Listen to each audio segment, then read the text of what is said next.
আরে ও খুড়ো, কি ব্যাপার? আজ দেখছি তোমার মাছের দোকানে একটা মাছিও নেই। বলি, পচা মাছ বিক্রি না করলে খদ্দের কেন? একটা মাছিও তোমার দোকানে আসবে না। এই মুখ সামলে কথা বল কানাই। তোর মতো পচা মাংস এই খুড়ো কখনোই বিক্রি করে না। এতে খদ্দের আসুক আর না আসুক। আজকাল ব্যবসা করতে হলে পচা বাসি মাছ মাংসই দরকার। ভালো জিনিস দিয়ে ব্যবসা হয় না, বুঝলে? পচা বাসি জিনিস দিয়ে অত ব্যবসা করার দরকার নেই আমার কানাই। আমার যা আছে আমি তাতেই খুশি। আরে কি এইসব আমি কি দেখছি? রতনদার জমির সব ফসল যে বৃষ্টিতে একেবারে নষ্ট হয়ে গেছে।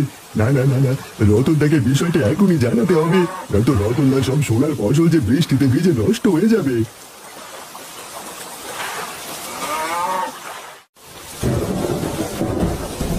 খুড়ো, আজ কি কি মাছ আছে বলো তো?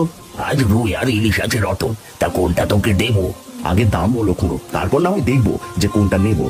ইলিশ 500 টাকা কিলো আর রুই মাছ 250 টাকা কিলো। রুই মাছই দাও খুড়ো, আজ বেশি টাকা নিয়ে আসেনি, নয়তো ইলিশ নিতাম।